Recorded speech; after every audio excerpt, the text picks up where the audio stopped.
Sadly enough, that's what tends to happen. We try to find love and acceptance from someone else. When we do that, we will always be disappointed because we're giving them a responsibility that is not theirs. When Can you say that again? Say that one more time. I need you guys to listen. Say that one more time. We are looking for relationships from the wrong places, wrong people. And we expect that person to give us something that they are not capable of giving. They're not. We are setting them up to fail.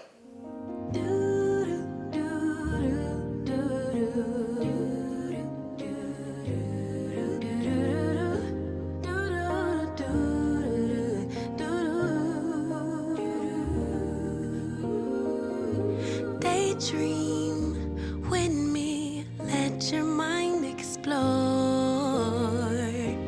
all the things we were created for. Possibilities, an open door that keeps us reaching out for more. Hello and welcome back to the Guava's Grace podcast channel, where we show gratitude for the grace of God and we use our gifts to glorify Him. We want to thank you, God, for this opportunity to bring on this wonderful and beautiful guest, Miss Monica. She is a wonderful woman of God who has been very influential in my life. And I decided to bring her on the podcast today to have a very candid and open conversation about womanhood and relationships and friendships. And so today we're going to be talking about a couple different topics. Monica is a certified therapist and counselor, and she actually does relationships for a living. This is her calling and what she has been called into the kingdom to do. And we have this expert here today to be able to talk about relationships with us. Hi, Monica, and welcome to the podcast. Hi, thank you so much for having me today. Of course, of course. Today, I know you wanted to share some of your wisdom with us just about relationships, about the modern state and status of women in the world right now, and just kind of how relationships have evolved to kind of no longer be real relationships. That is so true. This time of the year, not that it's the only time, but for some reason this time of the year, there's this feeling of, I want to be with someone.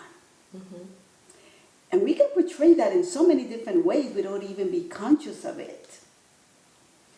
So this is what I would like to leave with everyone. Not just women, but men also. Because it's interesting, we feel that this is only a woman thing. Yeah. When men go through it, the difference is they don't talk about it. Yeah. That's very true.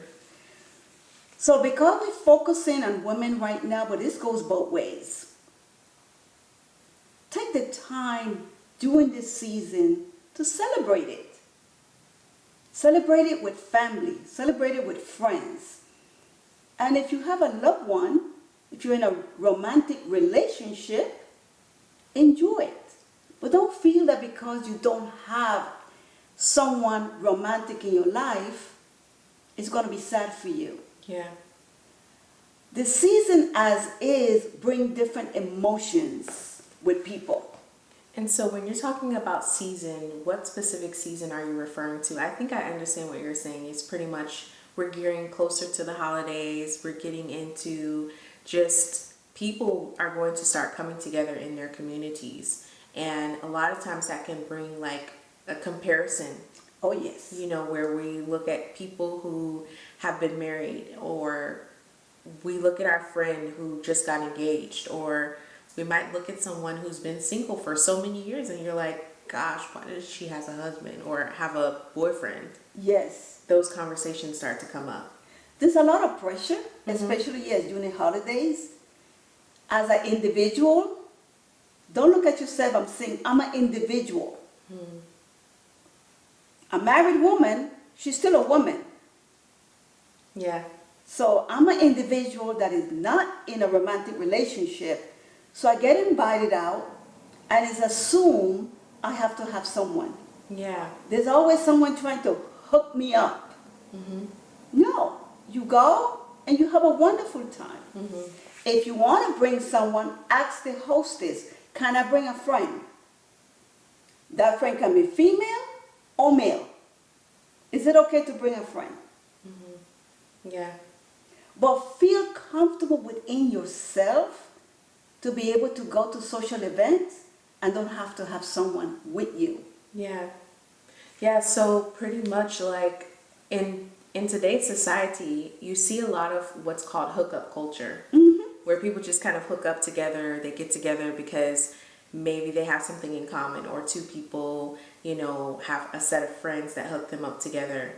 And then it's, the holiday season and it's fall and it's like one of those seasons where people don't go out as much. So they kind of want to have that reassurance or someone to hook up with to make them feel good in that season of like where loneliness and depression, anxiety comes up. Maybe you lost a family member or a mom or dad, and you feel like you don't have much family, so you want a relationship.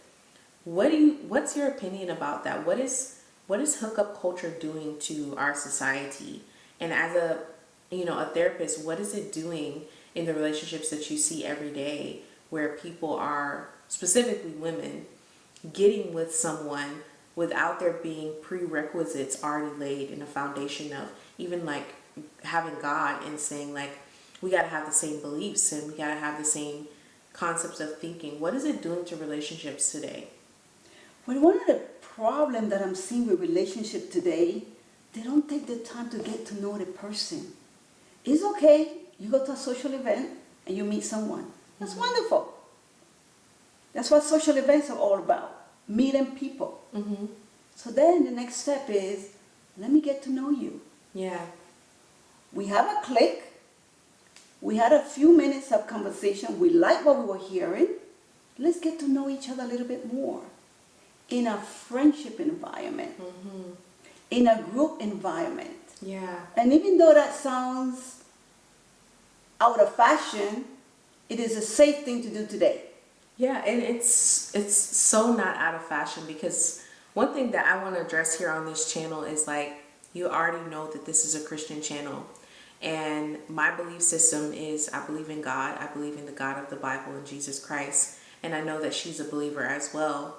And a lot of times when you are Christian, there is a lot of stuff that you'll see happening in the world and you may not believe in those things, but you still sometimes feel left out because society is doing it, the world is doing it, those people are doing it, and it's not out of fashion. It's just the world has lost their ability to vet properly, to date properly, to court, and to get to know someone for who they are without being sexually active with them or giving them your time or even your personal information where they could abuse that information. So I don't think it's out of fashion. I think we lost tradition. Yes. Yes. See, I've realized that what was good now is becoming bad. And what is bad is becoming good because we are accepting everything and anything.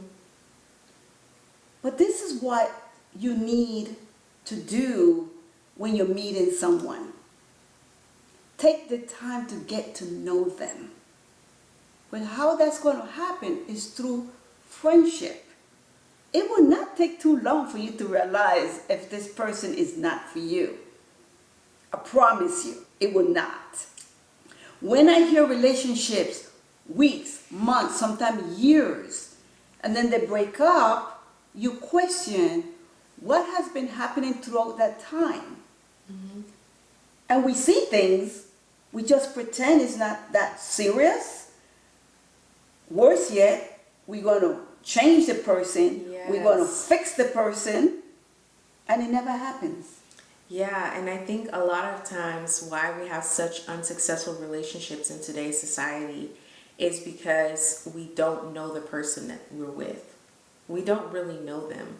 We can know someone that is a friend to us more than we know the person that lives in our room or in our household, or we sleep within the same room, or you can know more about even some people that aren't even in your household and not even know about intimate details with your partner, and they don't share those until like years down the line when it comes out in arguments or in fights or because you triggered them and they tell you why. And it's so interesting that you say that people don't have friendship anymore, because it's almost like unpopular to start off as friends. It's like everything is so lust driven and sexually driven that we don't really get the opportunity to take our flesh out of the situation and actually have conversation without wanting someone in a sexual manner. Yes. And so how do people develop, people of the opposite sex, how do we as women and men in today's society develop healthy relationships with someone through starting in a friendship? How does that happen? Because even defining friendship is important, because what looks like a friendship for me may look like a whole relationship for another person, or what looks like a relationship to me may look like a friendship to that person. And I feel like sometimes we can use one word and it can mean a lot of things to a lot of different people. Yes. The friends with benefits conversation. Yes. Or, hey, we're just friends, but you're only friends with this person, but they actually have interest in you and they want to sleep with you. What is friendship? How do people build that? How do they do that to have a long-term healthy relationship? Okay. That is a great question. And it would take us days and weeks. But what is important is from the very beginning that you meet that person, you set some boundaries. That person will know right up front what you are all about, Yes. your expectations, your values, your beliefs, your morals. Yes. That's what friendship or getting to know the person should bring out right up front. And if that person is not about those things, don't try to force them. Yeah. That's not who they are. Yes. You can have a casual hi, how are you? But it's not going to go to another level. So that's why getting to know the person is so important, because you'll be able to tell, is this someone that I want to take to another level Yes. in the friendship? Yes. Because at the beginning it's getting to know you. Then once I like what I'm seeing and hearing, I'm turning this into a friendship relationship. Not a romantic one, a friendship one. Yeah. And it's so powerful that you say levels of the friendship, because I even had this conversation with one of my friends, and we were talking about categorizing friendships and relationships, that not everybody gets to be your friend. Not everybody gets access to you. Not everybody should be called a friend. And that just because you have an association with someone doesn't mean that they're automatically placed into the category of a friend. And I think a lot of times we use that word so freely, like, oh, that's my friend, or she's my friend, or he's my friend, and oh, we're friends. And it's like, you have an association with this person, but you're not friends with them, and they're not your friend either. Yes. And I think that also obscures the dating process, because we don't even categorize men as friends. We categorize them as potential partners. And there's this automatic fantasy that's placed on that person of lust and how we want them to be to us, how we want them to perform, what we desire from them, instead of just seeking out, do I like this person? Do they really like me for me, except not just my body or the way I look or what they're fantasizing me doing to their body? Like, do you like me for the person I am, and do I like you for the person you are? If I was to take away all your looks and how you dress and the money you have and the car you drive, do you believe in God, and are you actually a person that I would want to be around for the rest of my life? But it's so quick that we don't even categorize most men as friends that we want to date. The men that women mostly categorize as friends are the ones they don't want to date. Yes. Isn't that so crazy? Yes. Yes. That's so crazy. And I'm just having the revelation now that we're talking about this conversation, that many women don't have male friends that typically are the ones they end up with. they categorize them as friends because they don't want to be with them. When really the ones we want to be with should be our best friend first. Exactly. Yeah, that's powerful. You got it, girl. Yeah, I receive. This is a revelation for me too. So what does friendship look like between a man and a woman? Most men that want to get to know you is because they are attracted to you. Yeah. And they have a tendency of letting you know that right up front. We women may be attracted to a guy, but we don't want that to come out right up front. Yeah, understandable. So that can be the mixed messages that we tend to send. So let me take it to another area that you briefly touch on. The message that we're sending. It starts with how we carry ourselves. Yes. How we dress, how we speak, Yes. how we behave. Yes. We are sending a message. You should not go out on a potential date and showing a whole lot of stuff Yeah. Y'all hear this? and trying to make this guy believe like, I'm not interested in getting physical with anyone. I'm keeping myself until I get married. But all of this is out there. That guy's like, sure. Right. Yeah. I heard you, but I know what we're about to do later. Yeah. So be careful that your words also reflects exactly the message that you're sending. I love that. I love that you just said that because there's so much wisdom in that alone. The message that women send to men is so important because some of us don't even know that we're sending these signals. And it's so powerful that you say that because even just that word that I keep using of lust, that's a signal. It's a message. Men can receive when there's a spirit of lust emanating from you. And they want that if they're looking to participate in that with you, especially if they have that spirit of lust they're battling as well. And just the fact that you said sending a message, we literally are like an envelope. Our body is an envelope to our spirit, and our spirit sends out these messages and we allow people to open them, And it's so crazy because if you think about the concept of a message, it's like, that's information. It's information about you. It's information about other people. And I feel like today's society, a lot of women send the wrong message to men because they're looking to fulfill attention. And so when we send that message that we want attention, it actually is received as you want that person to want you back. Yes. And a lot of times women don't want that person. They just want the attention. And it's because they're lacking something else. Maybe they weren't given that much attention by their fathers, or maybe they were loved, but they don't feel loved in the right ways, or they have low self-esteem or aren't insecure. But that message is so important because so many women in today's society think that showing off that you're powerful, that you're attractive, that you want to be pursued is by sharing the message that I'm available, when you should never be really available to anybody. And even like me being single right now, I've noticed like a lot of guys don't really hit on me.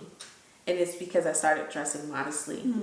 And it's also because I'm not sending a signal of lust out anymore.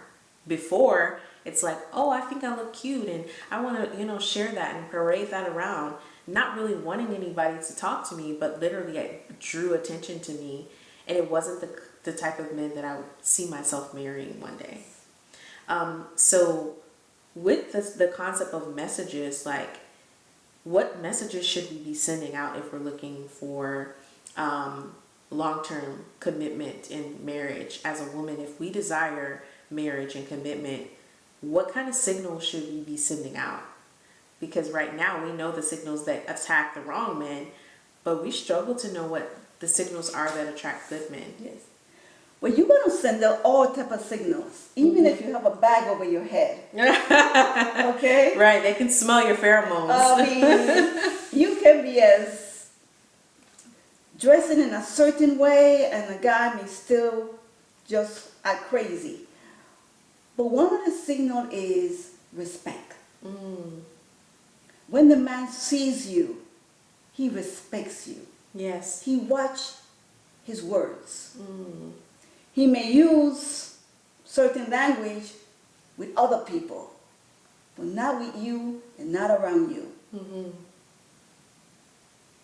That is powerful, that we don't see much, unfortunately. Yeah.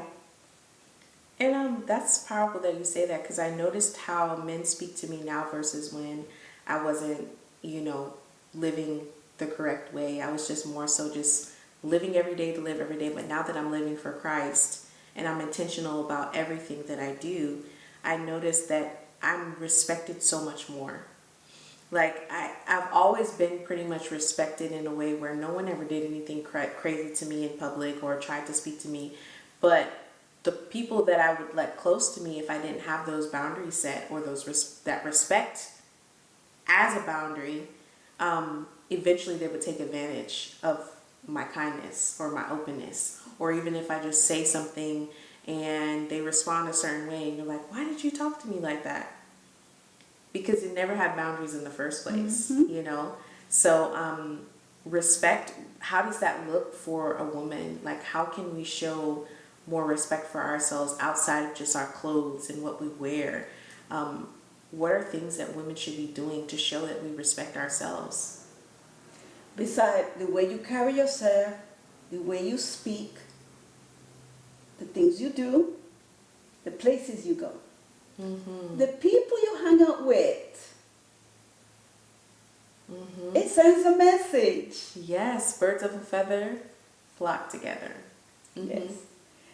And you may say, well, no, I have all kind of friends, I have friends that do this, I have friends that carry themselves, but I don't do that.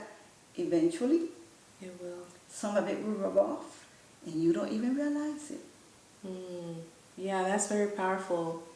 I definitely feel like who you're connected to influences you. And that's where we have to look at ourselves, women. I feel like this message is specifically for you.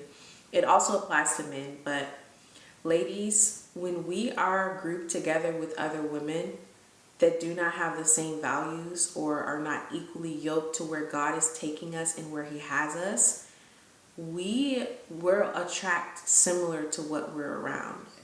And a lot of the men that were positioned in my life, a lot of those men approached me because of who I was associated with. And they wouldn't have been my choice, but they chose to pursue me. And so with that, I even noticed, like, I wasn't doing what those girls were doing. I wasn't involved in some of those things, but I still attracted the same type of guys because that's the environment that I was in. And so with how we carry ourselves, we can carry ourselves as great as we want to, and we can look put together, and we can say we respect ourselves. But I feel like what you're saying also, like, true respect is a representation of who we allow access to us. And that even goes for our friend. If you have a friend who's like out there and she's having sex with a bunch of guys, you may not be judging her, you may still love her, she may be a great person, but as a friend you may need to talk to your friend and say, hey, you're a beautiful woman, and you've got so much to offer. Why are you sharing your body with all of these men? Why do you carry yourself that way? What is there something that makes you do these things? And if you address it and they really don't care, you may need to be reconsidering if this is somebody you want to be around potentially. Because even just say you're hanging out with this person, you could be in the wrong place in the wrong time. And one of the guys she talks to who's not respectful, doesn't show care and consideration or respect for her, he's upset about something, and you can just get caught in a crossfire just by being associated with that person. And that would have never crossed your path if you weren't connected to her. Yes, that is So true. I see a lot of women go off the path God has for them because of their friends. And we typically group in groups for community, But a lot of people don't have the strength of a leader. Yes. So they're going to follow whatever they see other people doing, you know? And it's interesting you say that because growing up, I had all type of friends, Me too. but I did not follow what they were doing. Yeah. Yeah. I did too. Monica, what can you say about the dating culture of today? Like, I just talked about women having sex with multiple men, just being intimate with, you know, multiple partners. What advice can you give to women who are just struggling with self-worth and they think that they can find their value and their worth in these relationships? Sadly enough, that's what tends to happen. We try to find love and acceptance from someone else. When we do that, we will always be disappointed because we're giving them a responsibility that is not theirs. When Can you say that again? Say that one more time. I need you guys to listen. Say that one more time. We are looking for relationships from the wrong places, wrong people. And we expect that person to give us something that they are not capable of giving. They're not. We are setting them up to fail. They are coming into a relationship or into our life to enhance what's already there. It's there. They're not making it. You already coming with that. They are just, Yes. you are just adding them to what you already are. You are complete already within yourself. That's very powerful. And it's so powerful because the Holy Spirit just showed me how that happens with the opposite as well. Whereas whatever's already present is enhanced. And if you have bad habits, if you have lust, if you don't like yourself, if you're insecure, if you have a struggle with being consistent or clean or on time, when a person comes in your life, that magnifies. So it's not even just if I'm successful and I have a successful partner, we become more successful together. If you're committed to God and I'm committed to God and we come together, we're both going to have this big commitment to God. It's not just enhancing the good stuff, it also enhances the bad things and the bad qualities about us, which is so funny because I remember when I had unhealthy relationships when it came to a man, and I would not understand why they were how they were. And a lot of times I would realize, oh my gosh, this is in me. And it maybe even not even just be the behavior, because sometimes you have people that are completely different from you and you don't know how you're attracting them. But part of how you're even attracting them is because maybe it's in you through your parents. Maybe it's in you through your bloodline. Maybe you attracted someone who cheats because you're used to seeing cheating in your household. You might not be a cheater, but cheating is in you through what you were connected to in your family. Somebody may be poor, at communication, and all you want to do is talk and communicate with them, and they shut down. Well, look at your other relationships. Maybe you're just attracting people that have the same qualities as your father or your mother or how you were raised by a grandparent. And you don't even realize that maybe you're not the same, but those puzzle pieces fit perfectly because that's what you're already used to and what you've already accepted because you lack those boundaries that you talked about. Yes.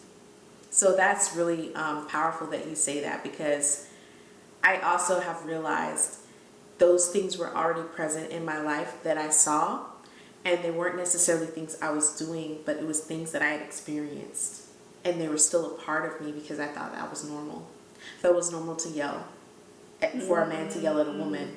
I thought it was normal for a man to get angry and storm off. I thought it was passionate when he comes to apologize after he yelled at you. That's not passion, it's dysfunction. And so I'm accepting something even though I'm not doing it because it's familiar in my life already. Yes, I'm used to it. I'm used to it, so I might as well just accept that that's all I know. Until you wake up and realize this is not healthy. Yes, exactly. Yeah. With women today, what are some things that you would advise we do before we get out there and start allowing men to have any access to us before courting or dating, like what are some things that women need to be doing to focus on? Because I feel like there's a lot of distractions and everybody's like, I want to be married, I want to be married, I want to be married. And it's like, you don't have your life together. And not that you have to be perfect, but I do feel that God calls us to a personal calling first before he ever calls us to a union. Yes. And so what are the things we should be doing as women before we go looking to have some man pursue us? Okay. I love that. And I probably would just jump out of this chair. So I'm kind of like, No, it's okay. okay. The first thing we should be focusing on is our relationship with God. Because when we get in a relationship with him, we will not be focusing on a man or a woman. Because he completes us in such a way Yes. that we are walking around with this glow and this happiness. And the first thing that the world will think is like, oh girl, you must be have a new guy, or Yes. man, you got a new woman in your life? No. Well, yeah, the Lord. I mean, and it's a peace and a joy, because it's beautiful to be in a relationship. It's beautiful. But it brings a lot of challenges. And if both of you are not matured in that relationship, oh, you can really deal with a lot of stuff that you didn't even know was in you emotionally. Yes. So get to know yourself, because the Father will show you some things that you need to improve and change. Yeah. Before he brings you that right person, providing you're praying for God's will to be done with that man or that woman. And not your will. Amen. Because I promise you, his will is better than yours. Amen. And once I heard something that was powerful from a pastor that was speaking to single women. And he said this: you're ready to be married when you're ready to spend the rest of your life with yourself. You're ready to be married when you're ready to spend the rest of your life with yourself. Why? Because there's a lot of married women out there that are lonely. There are a lot of married women out there that wish they were single again. Oh. So here we have the single ones want to be married, and the married ones want to be single. And we're traveling back and forth and don't quite know what we want. You are literally saying something so powerful, because I have heard this dialogue recently with other women, and just this desire that so many women have for marriage, and then this desire that so many married women have to exit their marriage. That you've prayed and you've fasted and you've done all type of other stuff to receive a husband, but the incompleteness in yourself, in the rush that you have to get something that God already said he was going to do for you, leads you back into situations that you said you would never go into again. Leads you to situations that lead you to want to get divorced from the same man you asked God for. And it's so powerful that you say that, because I really want this to be one of the highlights of this conversation that we're having, is that relationships are not just about us being connected to somebody. It's about us being connected to ourselves. If you cannot have a healthy relationship and dynamic with you alone, there's no chance you are going to be successful with other people. That's right. And I've come to the terms in my recent relationship with how God has been moving me, with the season that I'm in my relationship with Christ. I'm so at peace with being alone. It's actually a preference now. And it's so crazy, because that scares me, because then that means that God is preparing me, because I know that the contentment that I have with being alone is not because I don't want to be a husband. It's because God has made me whole alone. Yes. And that if I find someone, or when God brings someone to me to pursue me, that person has to have their own whole life. Yes. because I'm now accustomed to being a whole woman. And it doesn't mean perfect. I've still got a lot of work to do. There's so much of me that I need to work on and allow God to fine tune and refine and prune for me still. But I don't have this desire to be fulfilled by anybody else. And what's so interesting about that is because when you get there, you realize that God has been wanting you in that place naturally for this whole time. Yes. You just didn't want to receive that He's enough and that you're enough. Yes. And that it's okay to be alone because you're never by yourself. Mm-hmm. God is with you. So any women right now, if you're struggling with this desire, this strong desire for marriage, sometimes that desire for marriage is what keeps leading you to toxicity. Yes. Because you want something more than what God wants for you. So thank you for sharing that, because that literally gives me chills, because I see so much women almost sabotaging themselves and all the things that God is blessing them with as a woman of in their individuality as a single woman, because they're so focused on being with someone else. Then they're going to get in that marriage and wish they had done everything that God had called them to do first. We hear a lot, don't settle. Mm-hmm. And we got to be careful with that. Don't settle for what? Don't settle for what? Income. You could have a wonderful, hardworking man that's not doing the 6 figures. Talk about it. But he loves you, he respects you, he's paying the bills, he has a relationship with the Father, he's trustworthy, but you don't want him because he's not 6 figures. And there are men out there that are very frustrated with that. Good men. That woman, no. But then there are those that have the 6 figures and they're so empty. So empty. Yeah. So what do you really want? Yes.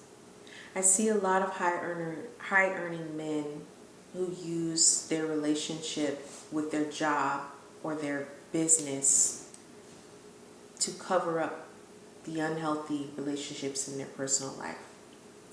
And they make so much money to compensate for the lack that they have inside their heart. Mm-hmm. And it's so sad to see so many women that are hungry for the provision that a man can bring, but they're starving with love. Mm-hmm. They have no love. They get into these relationships.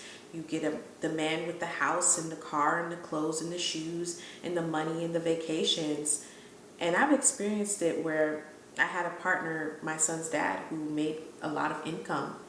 But unfortunately, I was very unhappy because we didn't have communication. We didn't have love. We didn't have intimacy. We weren't able to really pass that little honeymoon phase.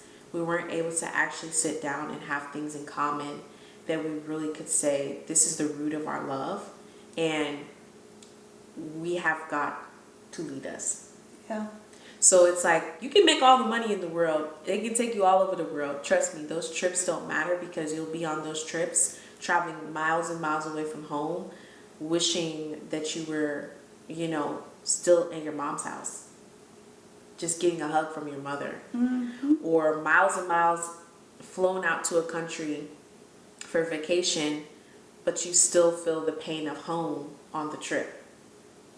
So it's really important that we don't categorize men for what they have versus who they are. Yes. And that trips us up a lot. Like women, a lot of women will excuse a man being emotionally unavailable, abusive, Mm-hmm. toxic. Sometimes even these men are not mentally well, but they make money.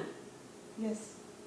And then what does that do to our kids? Can you talk about how that affects us long term with like building a family? Because I feel like we talked about friendship in the beginning, but it's like that friendship is what will lead you to marriage. And then having that friendship and that marriage and the healthy relationship with yourself will lead you to have a family. Yes. What does it do when we get into these relationships and end up having kids with men that are not available emotionally. Usually you will see that before it gets to that point. Mm-hmm. Usually during the friendship level, and you start talking about kids and families, and you start listening to how the person speaks about that topic. Yeah. Well, I really don't want kids no time soon. Or I don't get along with kids. Or you listen to those type of conversations. Or if they're around kids. And if you are a single parent and you have this relationship and your child does not click with that person, or that person doesn't click with your child, they always want to do things with you by yourself, not including your child, that's a yellow light. Going into red. A yellow light, guys. So we can't just look for red flags. We got to look for yellow flags. That's powerful. Okay? Because my child is a package. Mm-hmm.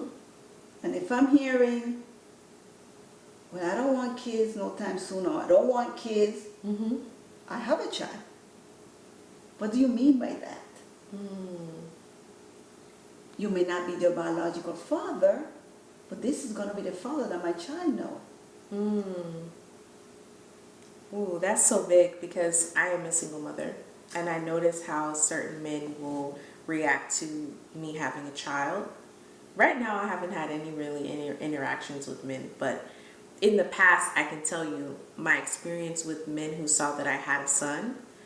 They were either completely excited or they were completely against it. And they still had interest in me when they were against it. And so if a man has interest in you, but he has no interest in your child, he doesn't deserve access to you. Absolutely not. He should not be a part of your life or a part of your child's life, because he therefore cannot explicitly show love for that child. And if he cannot love that child, he is not going to be able to love you, because that child is a part of you. Yes. And so it's so powerful that you say that, because we have so many situations where, because we don't have friends in the beginning of the relationship and we don't get to know men, we end up getting pregnant or getting in toxic relationships, having to leave these men, or they leave us and abandon. And then we have a bunch of kids. Yes. And we're left to do this thing alone and date in a world where most people are selfish. They're selfish. They don't want to take on baggage. And not saying that your children are baggage, but society classifies single mothers as problematic with baggage. And it's unfortunate, because a lot of women who are single mothers are extremely well put together. They have beautiful personalities, educated, have great careers, make money, but they just do not have the same level of respect, because there's a separation. Yes. And so it's blamed on the woman typically. Yes. Which I think we need to, as women, take accountability for some of that blame, because it is the choices that we're making. No matter what past we have, no matter who Yes. mistreated us, no matter how we were raised and we weren't taught certain things, we have to learn to, once we figure out that we know better, to take accountability for the fact that we've procreated with men that didn't deserve our bodies. Yes. And I had to do that. So it's not me projecting my personal stuff on you. I'm literally speaking from someone who had to be accountable to watch out for yellow flags. Yes. Because I saw all the signs. Yes. I didn't know they were signs, because my discernment and my relationship with God was not healthy. Yeah, because it's interesting you say that. He will put in your spirit, it's not what I want from you. Look at these things. That's not who you are. Yes. So why are you accepting that? And then you're confused, because you're like, well, I can pray for him. I can fix him. Oh, I can make sure that this person gets all my love, and if they get the love, they'll give it back. And it's like, no, it doesn't work like that. If the love wasn't present, they're not going to be able to just build it overnight. They have some healing to do to be able to love you properly.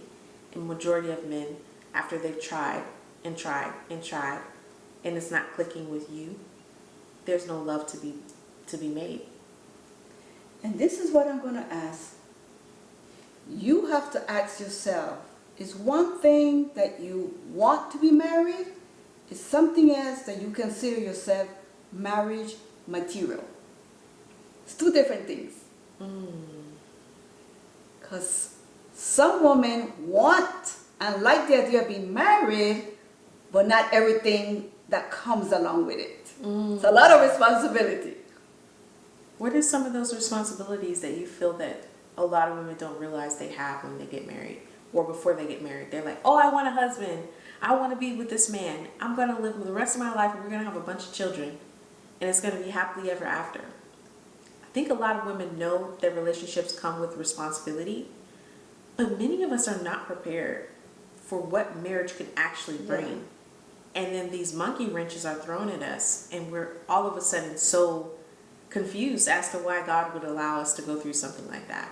What are some of those things that you see in the relationships that you steward as a counselor that women really didn't expect? Well, the first thing, depending on how long you've been single, if you're in your 20s, 30s,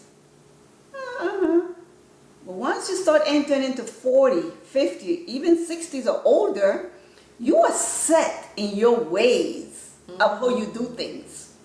You come and go as you please. You don't have to give an account of anybody about what you're doing or not doing.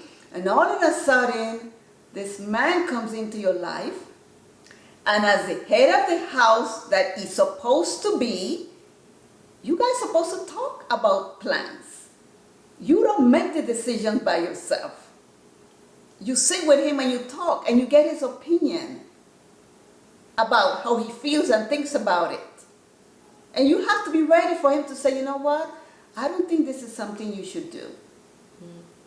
Or I really don't want to do that. How are you going to react to that when you're so used to doing it your way?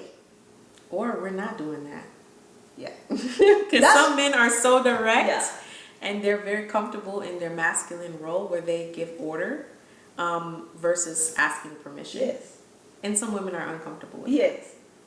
Many women are uncomfortable. Again, the longer you are single, the harder that becomes. And don't take that lightly, because that's probably the number one shock. You plan your vacations, where you want to go, who you want to go with, how long you want to stay.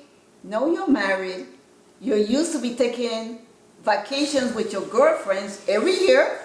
You guys go away. Girls trip. Girls trip, nothing wrong with that. But if you're married, make sure your husband knows this during the dating season. Hey honey, once a year I go with my girlfriends, we go away for a few days. Oh, that's wonderful. Yeah, I like that idea. Really? Well, know that once we get married, I don't want you to be doing that. Any vacation is going to be us. Don't think you're going to change that. Because that's going to start creating problems. Yeah, and those are the yellow flags. Those are Yes. the things that maybe that person doesn't display that they're controlling, but it just may not be something they want you to do. And if that's not something you're in agreement with in that dating phase, you can't date somebody who you're not able to change their opinion on those things. If I can't change your opinion, which that's not something you should be doing anyways, why would I try? I should accept you for who you are. Maybe we can influence each other, but to change you in what you're telling me, Yes. that's not going to happen. And I would even take it another step. While you're dating, do some of those things that he or she is saying that they're okay with, and see how they react and respond once it's done. Monica, I have another question, and then I guess we can kind of like close out and just give advice to women that you would love for them to hear. But I have one more question. What is the biggest thing that you see in relationship issues that come across your table as a therapist, what are the things that people struggle with the most in relationships and marriage? And why? They don't feel loved. They don't feel accepted. They don't feel understood. They feel that one partner is giving, and the other one is mainly receiving. And it's becoming frustrated, and it even goes where they're resented. They're resented because it's not what they signed up for. The expectations is way off. Wow. Or certain things that was okay while we were dating, but now that we're married, it's not okay. It was okay when I could not see you, but probably just on the weekends. Because you were working long hours. But now we're married. Yeah, now we live together, and you putting your clothes on the floor every day and I'm picking them up becomes a problem. Yes. Or you telling me that you really don't like me hanging out with my friends because now we live together, that's a problem. You saying that you aren't really comfortable with him having a female friend that he went to high school with or college, but while you were dating, she was always around. Those are the type of things that I see a lot of, and it's like, why does that change just because marriage happened? And why don't people prepare to do those things before they get married so they don't have those issues in marriage? If you know you have the desire to have a wife, maybe you shouldn't be hanging out with a bunch of women in this season if God is calling you to look for a woman. And maybe the women that are your friends, maybe one of them is your wife if you stop looking at them so lustfully. Yes. Or for a woman, if God is calling you to be married to a man, and you know that a man is going to pursue you when God sends him, maybe some of the things you're doing with your friends you need to stop. Why don't people prepare better? Is it that we're not preparing? What is it do you think it is? It's a combination, because it doesn't matter how much you prepared, there's always going to be some things that's going to be new to you. Yeah, I agree. But at least there's some basics. Let's say, for instance, friendship with the opposite sex. While you're single, hey, not a big deal. They're friends, we hang out, we do things together. But once you decide you're going to marry that person, those single friends need to know your partner. They should not be only your friends, it should be both of your friends. You do things together. And limit those friends that are still single. You're not single anymore. So do you feel that people should or can have really healthy relationships with the opposite sex and they're also in a relationship if they're single? So say I was single and I get married and I had a male friend. Well, he's still single. He still goes out and hangs out with his other single friends and hangs out with all his guy friends and other women. And maybe even he used to like me. Do I cut that relationship off? Do I sever those ties? How do I set boundaries if not? Okay, great question. And there were many questions within that one question. Now that you're married, how your spouse feel about that guy? If your spouse knows him, you all hang out together, he brings his female friend as his friend that he's talking to or whatever, not an issue. But if your spouse don't like that relationship anymore because he's sensing that that guy still likes you, even though he's not saying it, but that spouse can sense it and vice versa, you have to end that relationship because it is going to affect your marriage. Yeah, I agree with you. I've always had this very simple perspective on relationships with the opposite sex because I know that majority of the men who tried to be my friends also liked me. They never really wanted to just be my friend. And so I have like a little bit of personal experience of saying like, it's really hard to be friends with the opposite sex sometimes if you find attraction in those people. Mm-hmm. And majority of the time, women who find really nice guys that they become friends with, that man used to like them. Yes. So I think we have to be very careful as women, because even in the down seasons of our relationship with a man who we're married to, we might be so codependent on this other person that it interferes with your connection with your husband. And I've seen it with women also, and men, where a man has a female friend, and the moment that him and his wife have issues, he's running to her. Or he's now had conversations with this woman that are separate and should be remaining in secret or discretion with his wife only.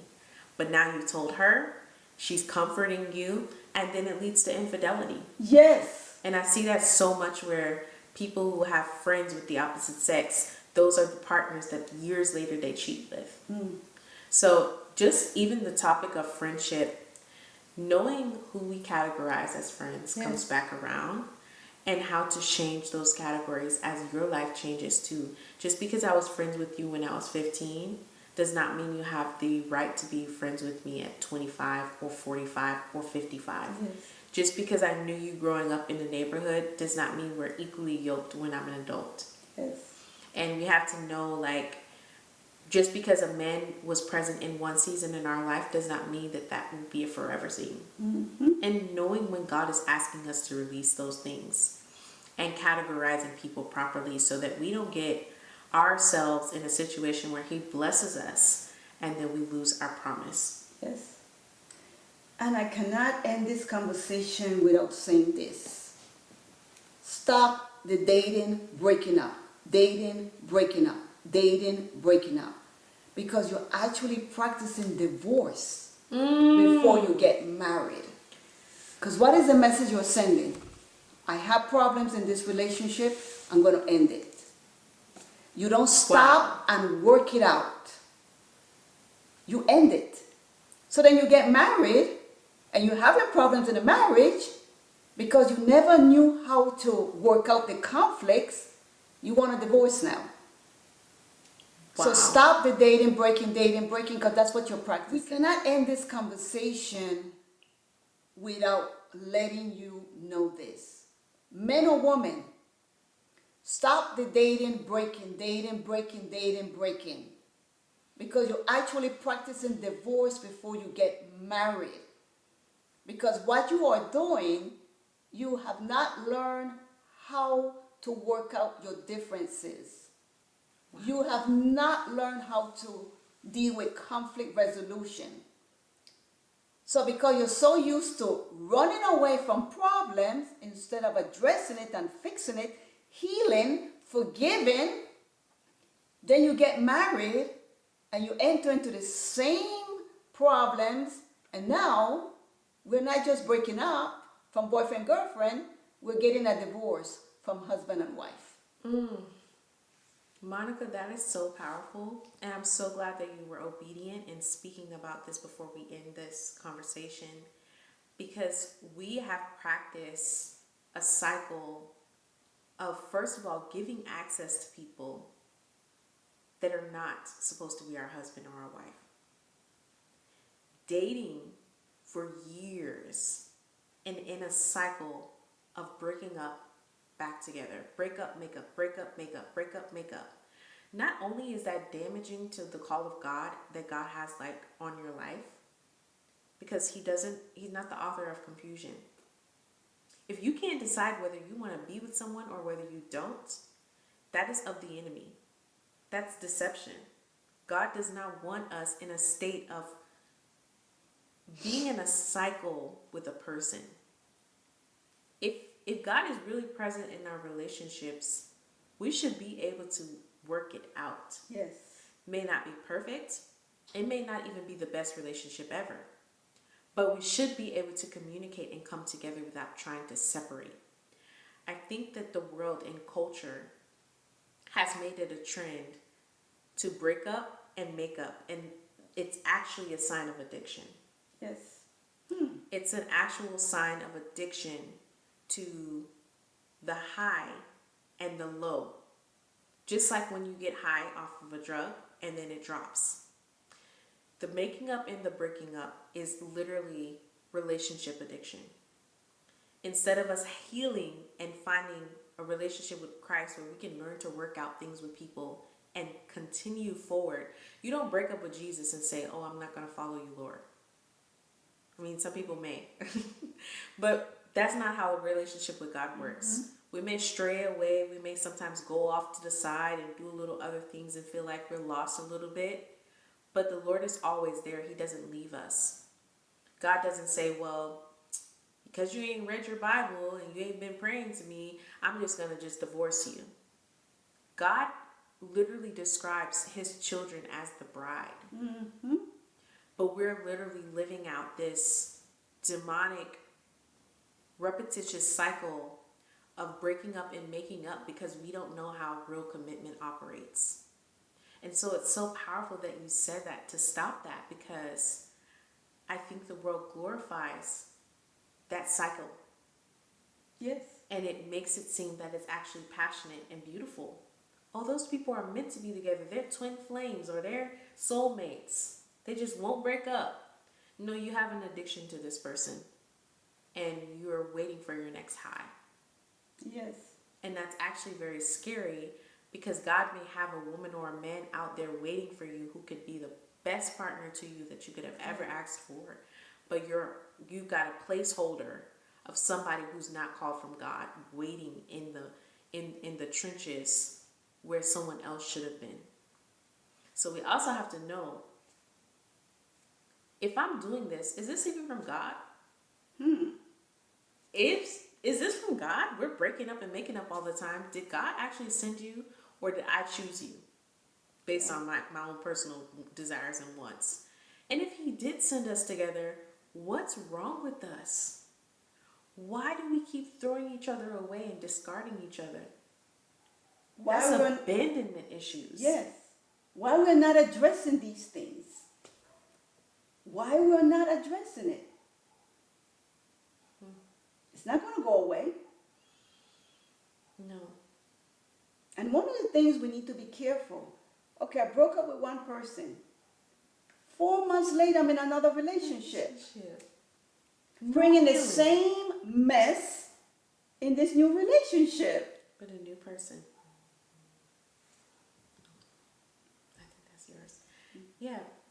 We bring the same things to a new relationship, but we want the person to be different.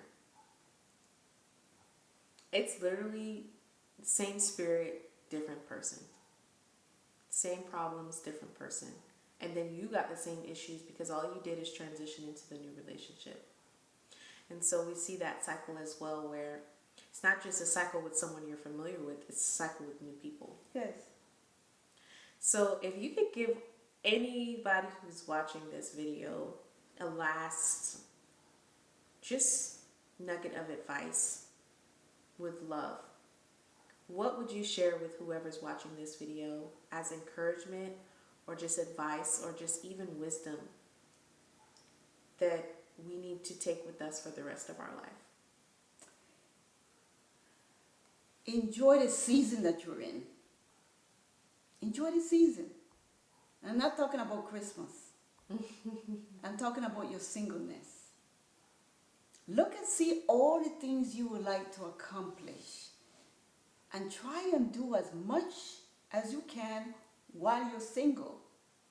Because I promise you, once you're married, some of those dreams or goals or desires may not be able to be accomplished because now you're in a season of a wife or a husband.